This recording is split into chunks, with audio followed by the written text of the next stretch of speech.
Ceci n'est pas une pierre aiguisée. Ceci est une pierre de touche et depuis le début de l'âge du bronze jusqu'à l'époque moderne, c'était un accessoire indispensable pour tous ceux qui souhaitaient faire du commerce. Et oui, la pierre de touche permettait de vérifier la pureté des métaux précieux et non précieux. Je vous explique. Salut à tous, c'est Tommy, je fais de la reconstitution historique scandinave période viking et aujourd'hui je vais essayer de partager avec vous une partie de mes petites recherches concernant les pierres de touche, parfois aussi appelées pierres de jaspe. Déjà il faut savoir que c'est probablement une invention qui date de l'âge du bronze et qu'on en retrouve quasiment partout en Europe dès l'Antiquité et pendant la période viking si on reste dans ma spécialité. Habituellement, elles sont en roches métamorphiques comme des schistes et parfois en roches sédimentaires très fines comme des grès. Elles sont dures, plates et lisses et généralement avec des angles droits marqués, même si c'est pas obligatoire. Certaines ont des trous et parfois des anneaux pour les suspendre et pour les porter sur soi. Par exemple, pas mal d'enfants vikings ont été retrouvés enterrés avec des petites pierres de touche en pendentif et c'est communément accepté comme un symbole traditionnel dans les enterrements rituels. Comme on les a souvent retrouvés dans les tombes en compagnie de balances et de poids, comme ce qu'on a ici, il est possible que c'était un attribut de l'accès aux métaux plus ou moins précieux. Certaines même étaient utilisées comme des sortes de sceptres d'une trentaine de centimètres, notamment en Islande, et au IVe siècle avant notre ère, certains peuples barbares du littoral de la mer Noire en portaient sur eux et des très belles décorées. Et là on pourrait se poser la question de comment savoir si ce sont pas juste des pierres à affûter ou à aiguiser ou bien des talismans, question à laquelle je répondrai après ce court instant de réclame publicitaire. Le saviez-vous? On trouve entre 1 et 2% de calcium dans un corps humain, ce qui en fait le métal le plus abondant dans notre organisme. Car oui, le calcium est un métal et il est de couleur argentée. Et ça n'a aucun rapport avec le reste de la vidéo, mais c'est vrai. Autre chose qui n'a aucun rapport, c'est que si vous me soutenez sur Tipeee, vous entrez automatiquement dans le tirage au sort en cours, et actuellement, vous pouvez remporter ce livre, Les invasions à Vikings. C'est un livre de Jean Renaud, donc Les invasions vikings à l'ouest par-delà la mer, c'est aux éditions Ouest France. Il y aura 2 livres pour 2 gagnants, et donc 2 fois plus de chances de remporter un lot. Et c'est pas sponsorisé, hein, c'est moi qui ai acheté le bouquin avec l'argent des abonnés. Et je ferai le tirage au début du mois de novembre. Merci à tous pour votre soutien, que ce soit sur Tipeee bien sûr, ou juste en commentaire, en abonnement, en partage et en pouce bleu.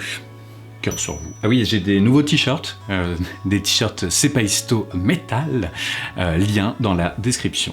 Alors comment savoir si une pierre est une pierre à affûter ou une pierre de touche? Vaste question, et d'ailleurs beaucoup de pierres de touche ont été inventoriées à tort comme étant des pierres à aiguiser et parfois comme des amulettes.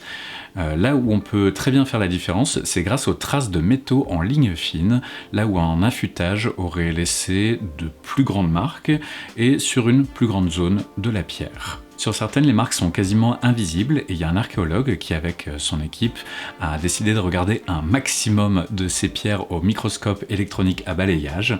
Il s'appelle Martin Jechek, je ne sais pas comment on le dit, et grâce à ça, il a découvert que beaucoup de pierres initialement interprétées comme à affûter sont en fait des pierres de touche. On y trouve des traces de métaux précieux, de métaux ferreux et de métaux non ferreux. Par exemple, en Islande, on y trouve beaucoup de traces de plomb. Et plus généralement, de l'étain, du laiton, du bronze, de l'argent, du cuivre, rarement de l'or et encore plus rarement du nickel. Et notamment, on en a retrouvé dans la tombe 660 de Birka, dans un alliage or-nickel-zinc, et c'est dans des proportions similaires à l'or blanc moderne. Et pour rappel, la tombe 660, elle compte dans le top 20 des tombes les plus riches de Birka.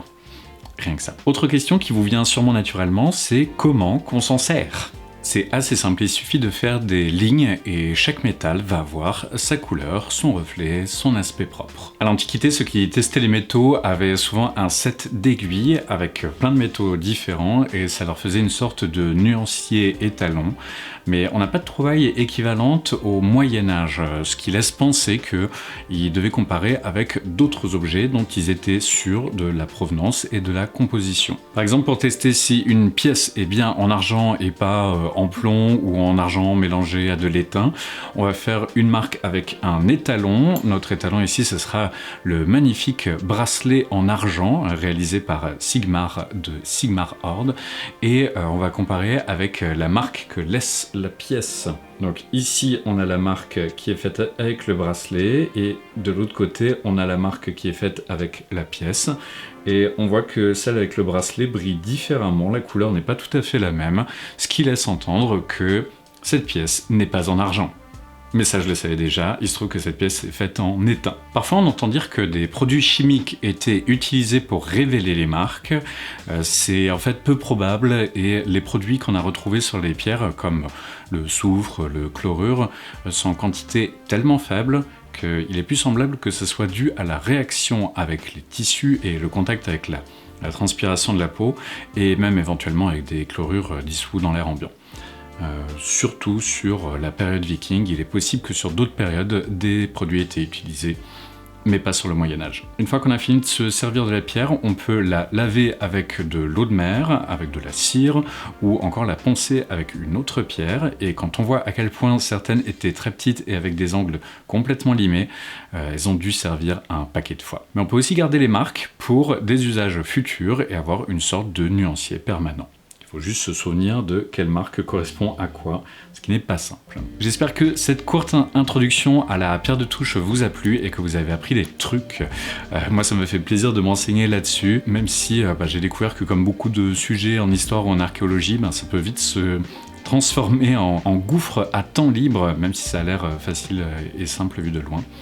Si vous avez trop de temps libre, je vous invite à lire le bouquin de Martin Jeseck que je mets en lien dans la description. Vous pouvez le télécharger gratuitement et légalement. Et si vous avez des choses à ajouter ou des questions, les commentaires sont là pour ça. Merci à tous d'avoir regardé jusqu'au bout, et sur ce, portez-vous bien, à la prochaine, salut!